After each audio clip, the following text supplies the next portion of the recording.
Hello दोस्तों, welcome to the साहित्य academy. साहित्य अकेडमी में आपका स्वागत है। आइए हम नए विषय के साथ जुड़ते हैं। आज का हमारा विषय है संधि। इस पर आधारित जो है हमने एक रिकॉर्डेड वीडियो अपलोड किया हुआ है और आज हम लाइव क्लास में कुछ संधि के ट्रिक के अनुसार पढ़ने की कोशिश करते हैं, समझते हैं और इस पर आधारित जो पेपर में पूछे गए प्रश्न हैं उसको भी देखते हैं।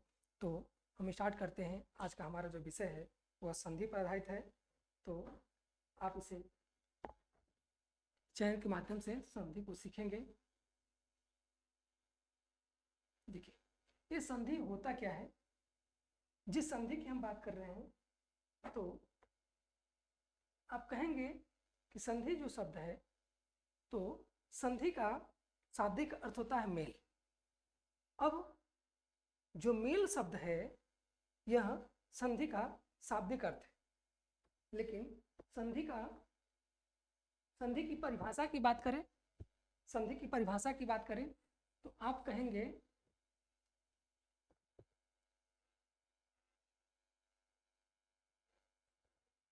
संधि की परिभाषा की बात करें तो आप कहेंगे कि संधि जब दो या दो से अधिक वर्णों के मेल कराने से या मेल होने से जो नए शब्द का निर्माण करते हैं वह संधि कहलाती है।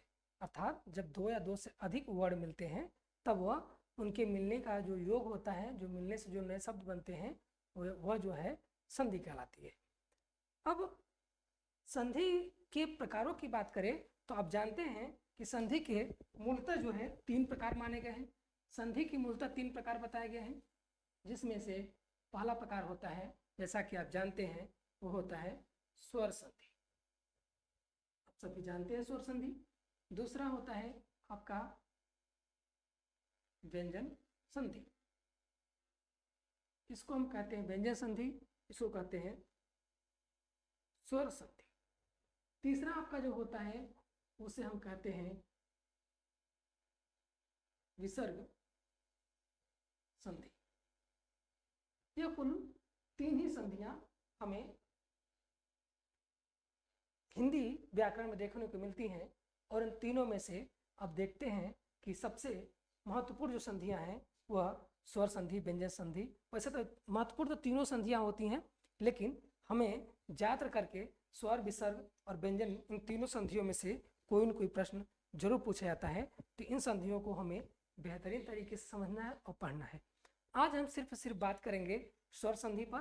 तो आप अगर इस क्लास को लाइव देख रहे हो तो आप चैनल को जरूर लाइक सब्सक्राइब करें और अपने दोस्तों के साथ शेयर भी करें, ताकि आपको ऐसे ही एक बेहतर वीडियो देखने को मिलती रहे। देखिए, अब स्वर संधि किसे कहते हैं, स्वर संधि के बारे में समझते हैं। तो स्वर संधि वहां होती है जहां पर स्वरों का मेल करा करके हम संधि का निर्माण करते हैं, उसे हम स्वर संधि कहते हैं। जैसे जब दो स्वर आपस में मिल करके किसी नए स्वर का निर्माण करते हैं तो वह स्वर संधि कहलाता है। व्यंजन संधि में जब बैरों के जो व्यंजन स्वर हैं, व्यंजन स्वरों की सहायता से जब हम संधि का निर्माण करते हैं तब वहाँ व्यंजन संधि। स्वर संधि के प्रकारों की बात करें तो स्वर संधि के कुल 5 प्रकार बताए जाते हैं, जिसमें से आपके सामने कुछ इस प्रकार है। जैसे पहला प्रकार है दीर्घ संधि। तो आप कहेंगे दीर्घ संधि संधि। दूसरे प्रकार की बात करें तो गुण संधि। नंबर 3 की बात करें तो आप कहेंगे वृद्धि संधि। नंबर 4 की बात करें तो आप कहेंगे यड़ संधि।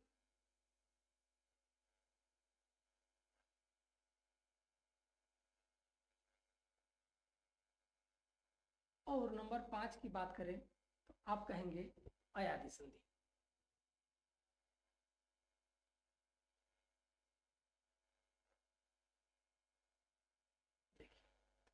अब स्वर संधि कितने रूप हो गए, तो 5 रूप हो गए, जैसा कि आप जानते हैं। अब आप कहेंगे कि स्वर संधि किसे कहते हैं, तो स्वर संधि में आपके 5 रूप हुए। और पहला स्वर संधि का दीर्घ संधि, दूसरा गुण संधि, वृद्धि संधि, यड़ संधि, अयादि संधि, ये 5 संधियां हुई। इसमें से अब इनको एक याद करने की तरीका ये है कि दिगु यड़ अयादि आप कह सकते हैं, दिगु वृद्धि यड़ादि, इसको कोड में ऐसे कहें तो दिगु वृद्धि यड़ादि। ठीक, तो आप इसे कोड में ऐसे बना सकते हैं कि दिगु वृद्धि यड़ादि संधि स्वर संधि के अंतर्गत आते हैं। अब स्वर संधि क्या हो, दीर्घ संधि क्या होती है? दीर्घ संधि में आप देखेंगे कि जब हर्ष स्वर और दीर्घ स्वर दोनों एक ही जाति के हों और वो हर्ष रूप में हो या दीर्घ रूप में हो तो दोनों मिलकर के दीर्घ हो जाते हैं। जैसे इसको ऐसे समझे, कहा जाता है कि जब अ, आ, ई, उ और री, ये 5 व्यंजन जो आपके, जैसे कहें अ, आ, ई,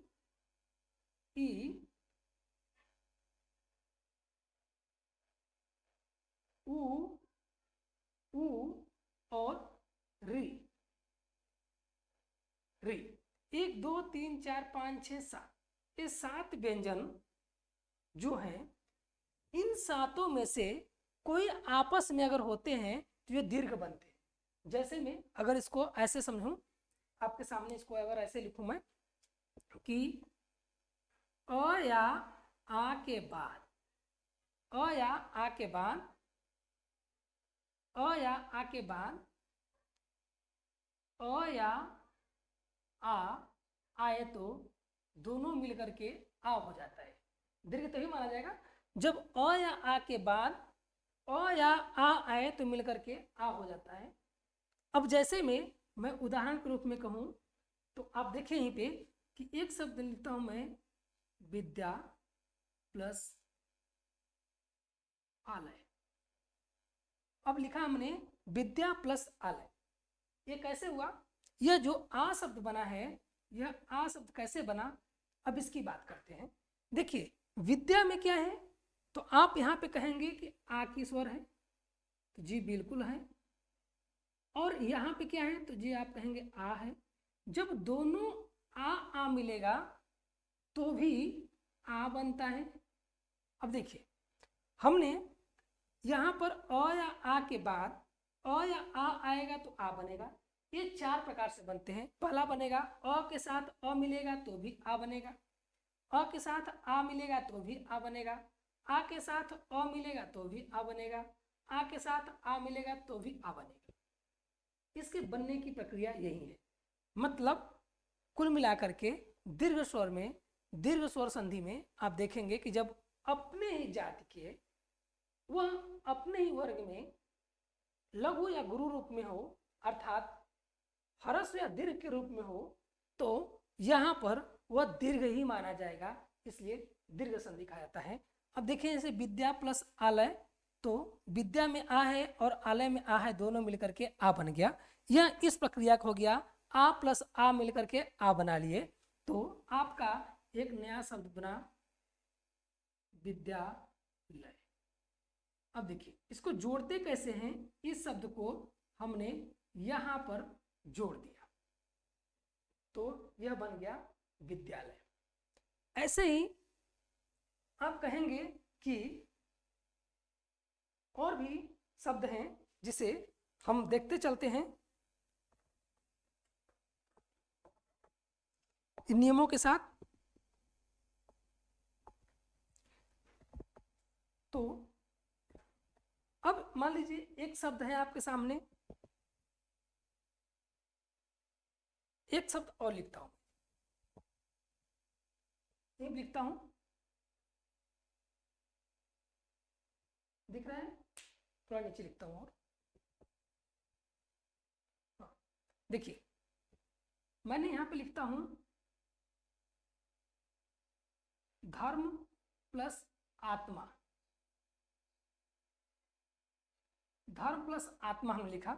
धर्म में क्या है, तो कहेंगे यहाँ पे अ है और यहाँ पे क्या है, आ है। अब देखिए दोनों मिलकर क्या बनेगा, आ बनेगा।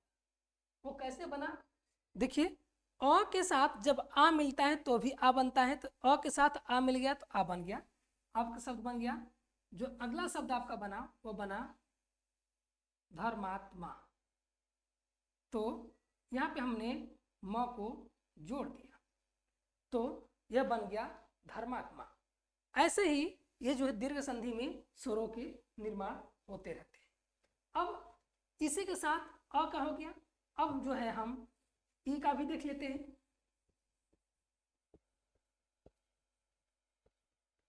ई शब्दों की बात करें तो आई होप, उम्मीद करता हूं कि आपको ये वीडियो पसंद आ रही होगी, तो आप इसे लाइक सब्सक्राइब जरूर करते रहें।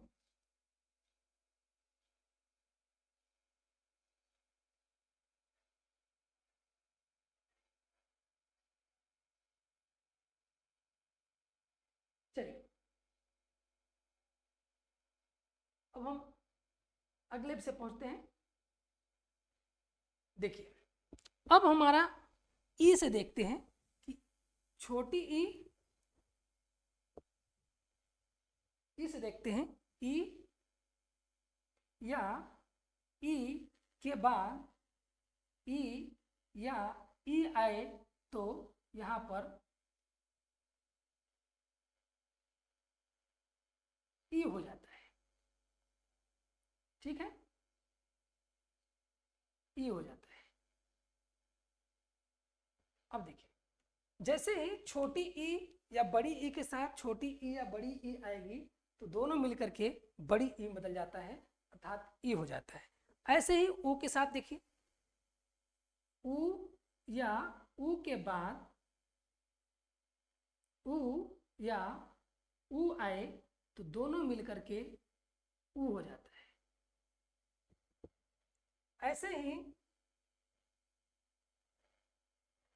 री के साथ भी होता है, तो आप इसमें भी ध्यान देंगे। अब देखिए ई के साथ देखते हैं।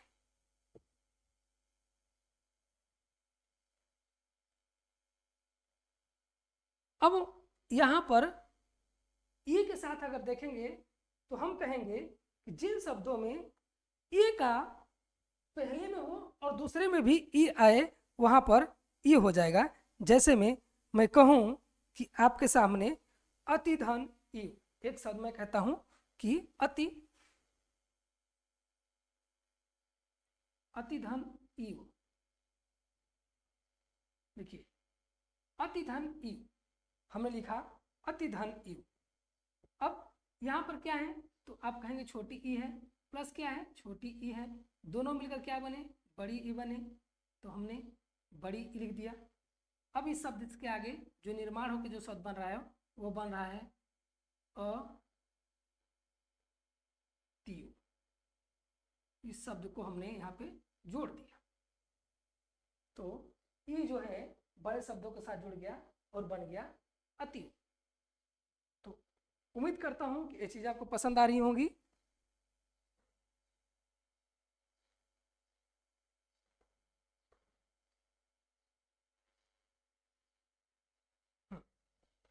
अब आगे देखिए, ऐसे ही जब आप यहां पर ध्यान देंगे कि और भी शब्द हैं, जैसे मैं कहूं कि आपके सामने शब्द रवि धन इंद्र। देखिए एक शब्द और लिखते हैं, जैसे इसी उदाहरण में रवि प्लस इंद्र। ठीक है, रवि प्लस इंद्र। देखिए यहाँ पे क्या है, यहाँ पर ई है प्लस किया, यहाँ पे बड़ी ई है, दोनों मिलकर के क्या बन रहा है बड़ी ई बन रहा है, जैसा कि आपने देखा। तो यहाँ पर बन गया आपका रविंद्र। ऐसे तो यह जो है आपका ई के साथ है। अब जो है ओ के साथ देखिए, ओ के साथ बात करें तो जहां पर जैसे देखिए अब आपके सामने अगर ओ की बात करें तो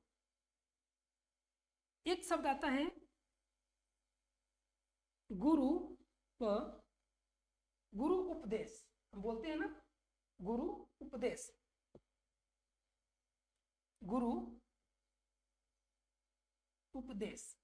अब आपके सामने शब्द है गुरु प्लस उपदेश, तो इससे क्या बना, यहां पे क्या है गुरु, तो आप कहेंगे ऊ है, ठीक है।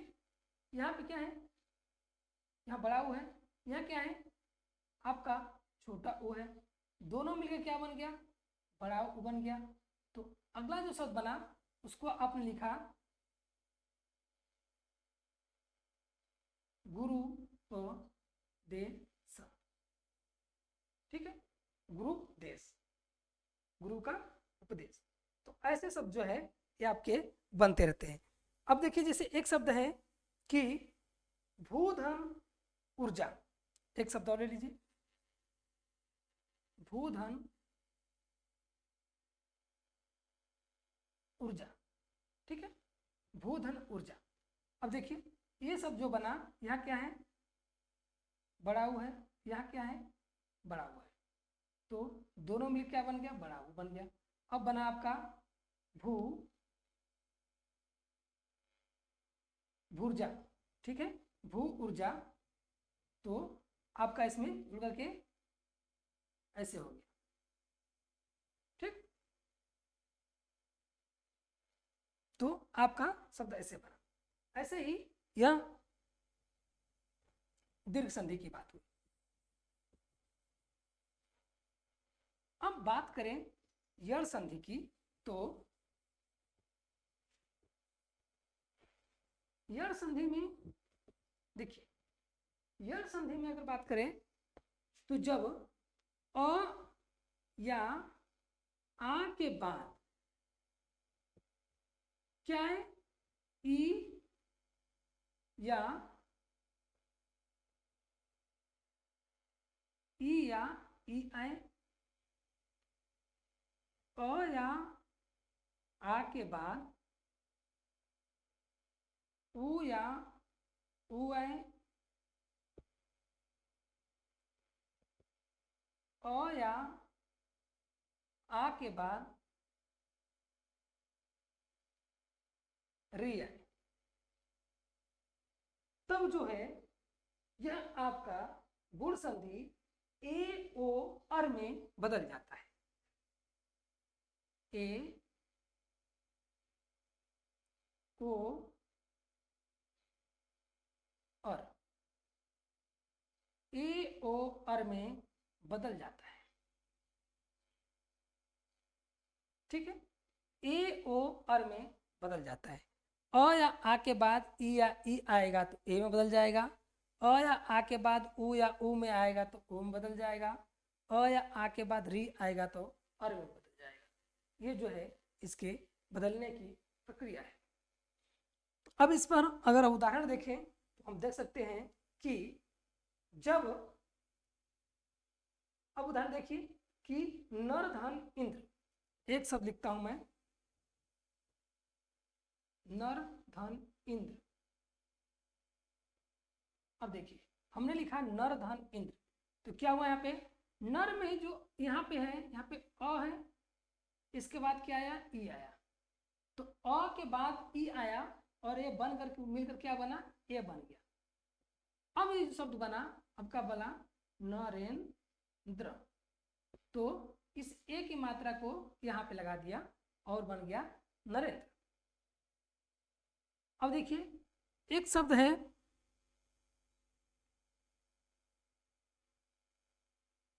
एक शब्द और लिखता हूं मैं इसमें, महाधन ईश। हमने लिखा महाधन ईश। अब देखिए यहाँ पे आ है, यहाँ पे ई है, क्या बनेगा, ए बनेगा। शब्द का निर्माण क्या हुआ, महेश। इस ए को हमने यहाँ पे जोड़ दिया तो बन गया महेश। तो ऐसे जो है यह गुण संधि का निर्माण हो रहा है। गुण संधि में आप देखेंगे कि जब दो स्वर मिलते हैं तो दोनों स्वर मिल करके एक तीसरे स्वर के निर्माण करते हैं। जैसे अ या आ के बाद ई या ई आने पर ए का निर्माण किया, अ या आ के बाद ऊ या ऊ आने पर ओ का निर्माण किया, अ या आ के बाद री आने पर इसने अर में निर्माण किया। अब जो है, अब देखते हैं हम कि जो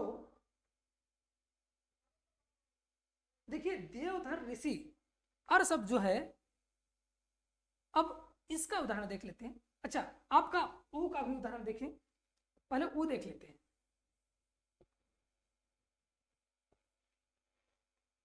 ऊ का देखिए, ओ का देखिए, मैंने लिखा महाधन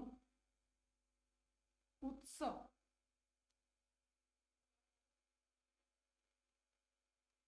उत्सव, ठीक है।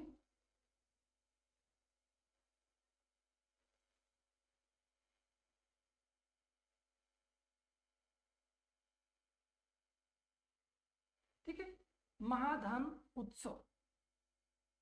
अब क्या शब्द बनेगा आपका, यहाँ पे क्या है, आ है, यहाँ पे क्या है, ऊ है। अब दोनों मिलकर के जो शब्द बना वो बना ओ। देखिए, महोत्सव, महोत्सव। ऐसे ही और देख लीजिए, जैसे मैं अगर मैं कहूं कि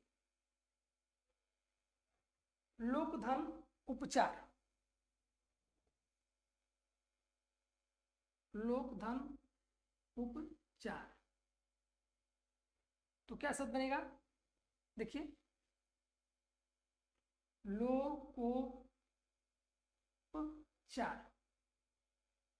लोकोपचार। कैसे, क्योंकि यहाँ पे अ है और यहाँ पे ऊ है, ऊ है और दोनों मिलकर के ओ का निर्माण किया है, तो हमने ओ को लगा दिया यहाँ पे, लोको, ओ का प्रयोग कर दिया, लोकोपचार हो गया।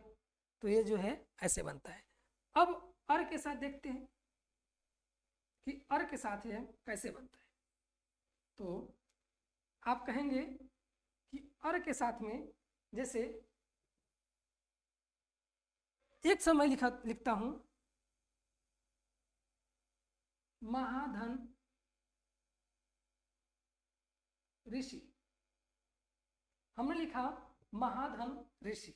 अब देखिए, ये जो अ शब्द हा है, यहाँ पे हा में आ की मात्रा है, इसके बाद ऋषि में री है, ये दोनों बन करके क्या बनेगा, अर बनेगा। देखिए शब्द कैसे बना, महर सी। इस अर शब्द को यहां पर हमने जोड़ दिया तो हो गया महर्षि। ऐसे बना आपका एक नया शब्द महर्षि। ऐसे देख लीजिए, अगला शब्द देखा और देखिए, देव प्लस ऋषि, देख लीजिए, ऋषि देख लीजिए, क्या बन जाएगा, देवर्षि। तो ये जो शब्द आपका है पूरा का पूरा दीर्घ गुण संधि में आएगा, तो आपका गुण संधि का उदाहरण। अब ऐसे ही आगे देखते हैं वृद्धि संधि पर।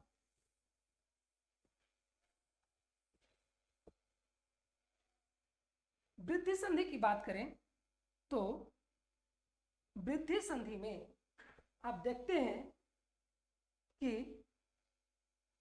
जब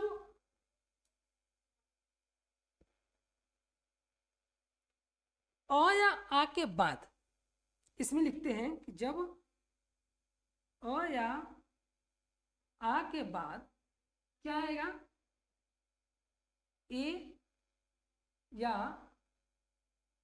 आए, जब अ या आ के बाद ओ या औ आए, तो जब अ या आ के बाद ए या ए आए, तो जब अ या आ के बाद ओ या औ आए, तो यह जो है बदल जाता है आपका बड़े स्वर अर्थात ए और बड़े स्वर औ। बस इसमें दो ही उदाहरण है इसके, कि जब अ या आ के बाद ए या ए आएगा तो ए में बदल जाएगा, और जब अ या आ के बाद ओ या औ आएगा तो अ में बदल जाएगा। यहाँ पे क्या था, यहाँ पर गुण संधि में अ या आ के बाद आपके ई या ई आने पर वो ए में बदल जा रहा था, और अ या आ के बाद उ या उ आने पर ओ में बदल जा रहा था, जो कि गुण संधि का था। वृद्धि संधि में अ या आ के बाद ए या ए आने पर ए में बदल गया, ओ या ओ के आने पर अ में बदल गया। बस वृद्धि संधि में इतने अंतर है, गुण संधि में और वृद्धि संधि में। दीर्घ संधि आपको पता ही हो गया, दीर्घ संधि एकदम आसान सी है। इसमें देखते हैं कि इसका उदाहरण क्या है। जैसे मैं कहूं कि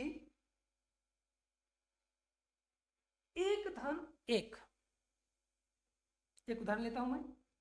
जैसे मैं लिखता हूं एक धन एक, तो आप कहेंगे कि यहां पर इस क में अ की मात्रा है और यहां पर ए की मात्रा है।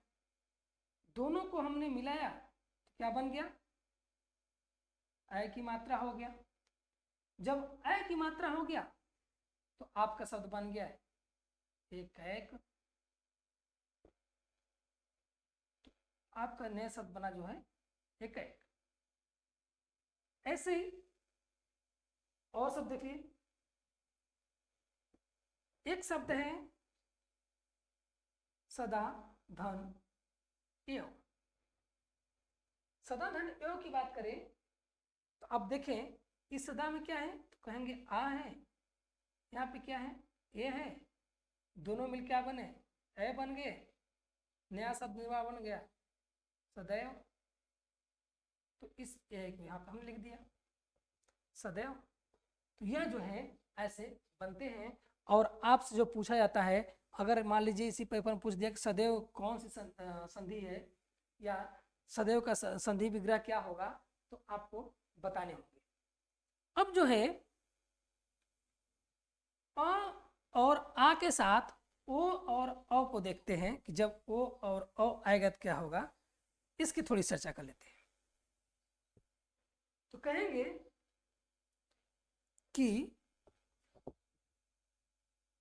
परम, हमने लिखा शब्द एक,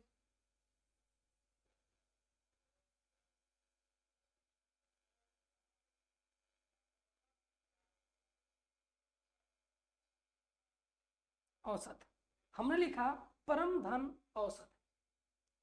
अब देखिए इस परम में क्या है, तो आप कहेंगे आ है, और इसी के साथ आप कहेंगे कि औसत में क्या है, आप कहेंगे औ है। दोनों को मिलाएंगे तो क्या बनेगा, तो आप कहेंगे औ बनेगा। शब्द क्या बना, पर मो सद।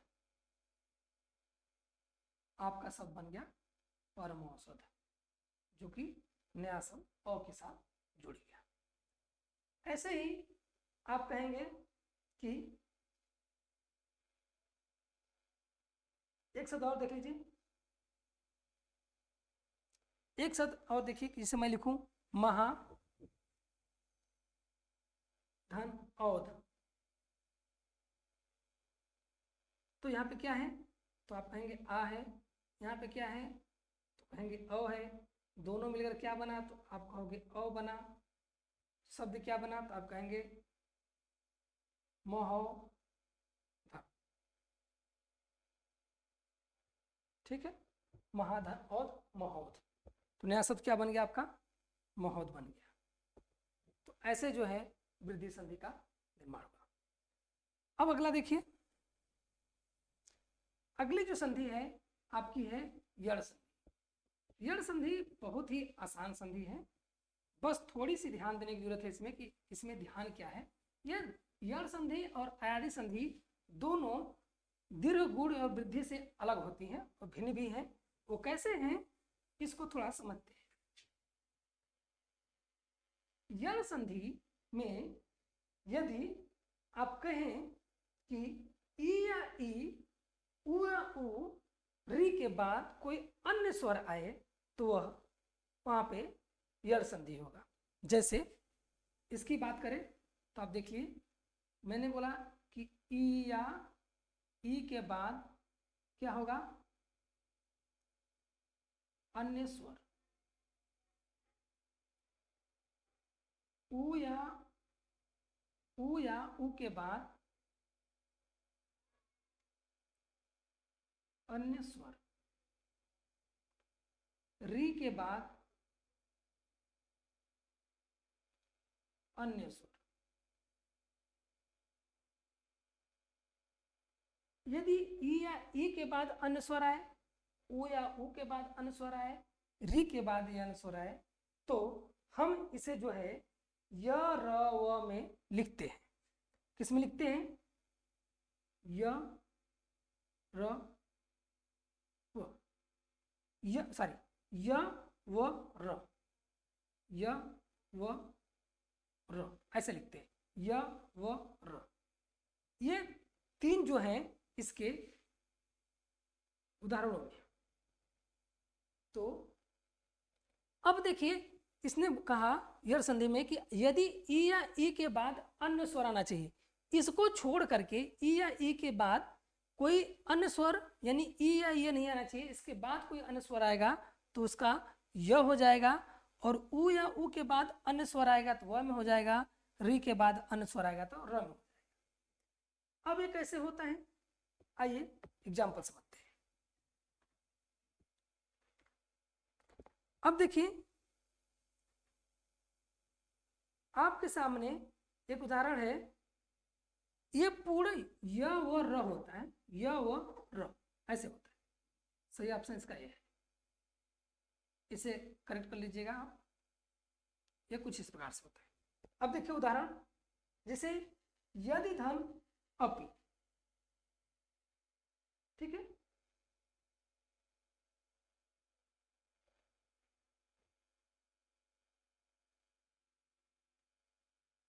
यदि धन अपि। अब देखिए मैं लिख रहा हूं, यदि धन अपि। यदि में क्या है, तो आप कहेंगे यहाँ पे छोटी ई की मात्रा है, अपि में अ है जो कि अन्य स्वर है, तो इन दोनों के स्थान पे क्या लिखेंगे हम? य लिखेंगे। जब य लिखेंगे तो यह जो शब्द बनेगा, यह बनेगा यद्यपि।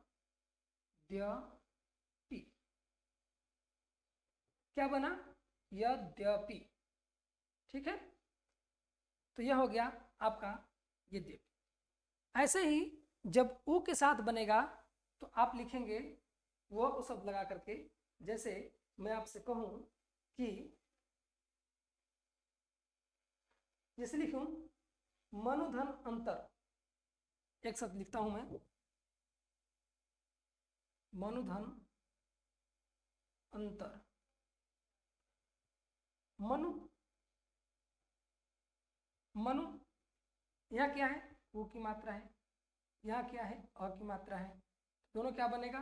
वो। अब देखिए नया शब्द क्या बना, नया शब्द बना मनवंतर, ठीक है। आपका इस व को यहाँ पे लिख दिया गया, बन गया मनवंतर, तो यह हो गया मनवंतर। ऐसे ही आपका री का भी देख लीजिए, री से कैसे बनता है, तो आप कहेंगे जिसको मातृधन आज्ञा, मातृ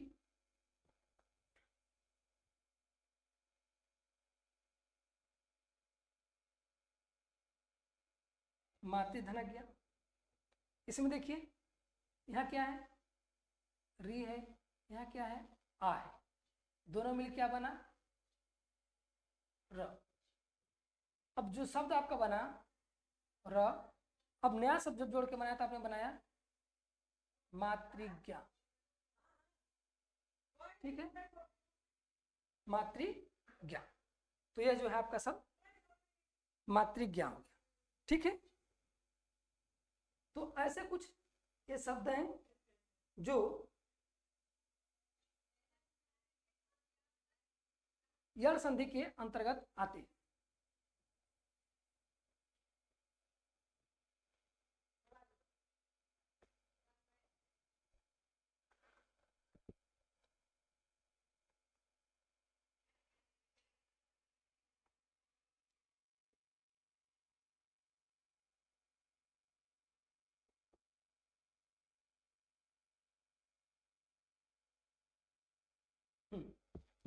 अब देखिए अगला जो है हमारा अयादी संधि। अब अयादी संधि क्या होता है इसको देखते हैं। जब अयादी संधि की बात करते हैं तो अयादी संधि में आप देखेंगे कि जब यहां पर ए ए ओ औ 4 वर्ड होते हैं, ए ओ औ अयादी संधि में। इसके बाद अन्य स्वर, इसके बाद अन्य स्वर, इसके बाद अन्य स्वर, इसके बाद अन्य स्वर। जब ए या ए के बाद, जब ए के बाद अन्य स्वर आए, ए के बाद अन्य स्वर आए, ओ के बाद अन्य स्वर आए, औ के बाद अन्य स्वर आए, तो यह जो है बदल करके आपके सामने यह अय आय अव आव में हो जाता है। किस में हो जाता है? अय आय अव आव। ठीक है, तो आप इसे ध्यान रखेंगे कि यह बदलता है तो होता है अय आय अव आव। देखिए जैसे इसको ऐसे देखिए, जैसे मैं लिखूं कि अय आय अव आव, ये चारों बदल करके इस रूप में हो जाता है। अब अगर उदाहरण की अगर बात करें हम कि इसकी एग्जाम्पल देखें तो हमें पता चलेगा। जैसे मैं लिखूं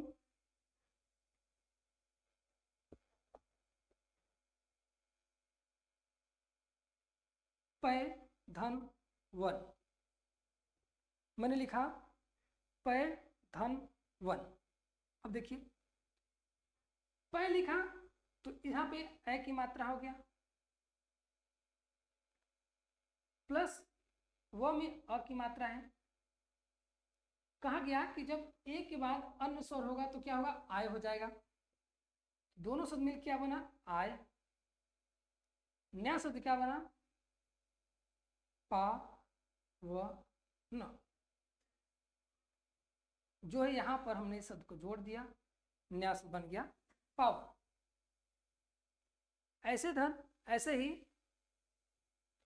अगर हम बात करें तो और शब्द बनते हैं, जैसे कि मैं कहूं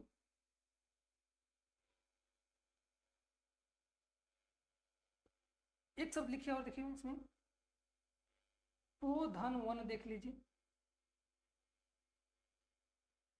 पो धन वन देखेंगे यहाँ पे क्या है? ओ है। ओ के बाद अगर अन्य स्वर अर्थात अ आ गया तो क्या बन गया? आप कहेंगे इसके आगे बनेगा वो, इस वर्ड के सामने बनेगा वो, तो आप क्या लिखेंगे? अ। शब्द क्या बना? प व न। इस शब्द को हमने जोड़ दिया, यहाँ पे बन गया पवन। तो ऐसे शब्दों का निर्माण होता है। तो आप इसे इस प्रकार से भी समझ सकते हैं। अब जो है शॉर्ट फॉर्म में इसे एक बार ऐसे समझ लेते हैं, रिकॉल कर लेते हैं इसे दोबारा। देखिए हमने अब बताया क्या? हमने पहले दीर्घ संधि बताया। इसमें हमने बताया आपको कि जब अ या आ के बाद क्या आएंगे? अ या आ के बाद अ या आ आएगा तो क्या बन जाएगा? आ बन जाएगा। तो आप कहेंगे जी बिल्कुल सही है। ठीक है, तो आप कहेंगे आ बन जाएगा। इसको ऐसे लिखते हैं अ या आ प्लस अ या आ, क्या बना? आ बना। फिर हमने कहा कि छोटी ई बड़ी ई के साथ छोटी ई बड़ी ई बनेगा तो क्या बनेगा? तो आपने कहा जी बड़ी ई बनेगा। फिर कहा हमने ऊ या ऊ के साथ ऊ या ऊ आएगा तो क्या बनेगा? तो आपने कहा ऊ बनेगा। जी बिल्कुल सही है। फिर हमने कहा इसमें कि री के साथ री आया तो क्या बनेगा? तो आपने कहा जी या री बनेगा। ठीक है, तो बिल्कुल सही है। अब देखिए ये हो गया दीर्घ संधि का। गुण संधि का देखिए आपने कहा कि अ या आ के बाद क्या आएगा, ई आए, छोटी ई आए या तो बड़ी ई आए, तो क्या बनेगा, ए बनेगा। चलिए ठीक है। फिर आपने कहा कि अ या आ के बाद छोटा हुआ है या बड़ा हुआ है तो क्या बनेगा, तो आपने कहा ओ बनेगा, बिल्कुल सही ओ बनेगा। फिर आपने कहा कि अ या आ के बाद री आए तो क्या बनेगा, तो आपने कहा अर बनेगा, तो बिल्कुल सही ए ओ अर में बदल गया। यह हो गया गूढ़ संधि का। अब वृद्धि संधि देखिए, वृद्धि संधि में आपने कहा कि जब अ या आ के बाद ए या अय आएगा तो उसके स्थान पे हम क्या लिखेंगे, ए लिखेंगे। ऐसे ही आपने कहा जब अ या आ के बाद क्या आएगा, ओ या औ आएगा तो उसके स्थान पे हम क्या लिखेंगे, औ लिखेंगे। तो ये जो है आपके वृद्धि संधि का हो गया। अब बात रह गई यड़ संधि की। तो यड़ संधि में आपने कहा कि जब ई या ई आए के साथ अन्य स्वर आने पर, अन्य स्वर आए तो क्या लिखेंगे आप, य लिखेंगे, जी बिल्कुल सही। फिर आपने कहा कि जब ऊ या ऊ के साथ अन्य स्वर आएगा तो हम क्या लिखेंगे, अन्य स्वर आएगा तो आपने लिखा कि हम व लिखेंगे, तो जी बिल्कुल सही। फिर आपने कहा कि जब री के साथ अन्य स्वर आएगा तो आप क्या लिखेंगे, तो आपने कहा अर लिखेंगे, सॉरी र लिखेंगे, ठीक है, र लिखेंगे, तो बिल्कुल सही। तो यह जो है आपके कुछ इस प्रकार से हुए। इसको और सही से लिखते हैं, जब री के बाद अन्य स्वर आने पर यह र में बदल जाता है। तो आप इसे स्क्रीनशॉट भी ले सकते हैं, आप इसे समझ सकते हैं। तो आपका स्वर संधि का ये वीडियो पूरा आज कंप्लीट हुआ। उम्मीद करता हूँ कि यह आपको पसंद आया होगा सेशन। तो अगर पसंद आया तो आप लाइक सब्सक्राइब जरूर करें और ऐसे ही वीडियो को आप देखते रहें। तब तक के लिए अगली क्लास में फिर मिलते हैं। अब वीडियो पार्ट 2 के साथ मिलते हैं, जिसमें हम बात करेंगे, अगली टॉपिक जो हमारी होगी वह व्यंजन संधि की होगी। तो हम बात करेंगे व्यंजन संधि पर। तो हमारा अगला वीडियो व्यंजन संधि पर होगा। तो उम्मीद करता हूँ कि आपको पसंद आया होगा। सेशन को समाप्त करते हैं, तब तक के लिए धन्यवाद।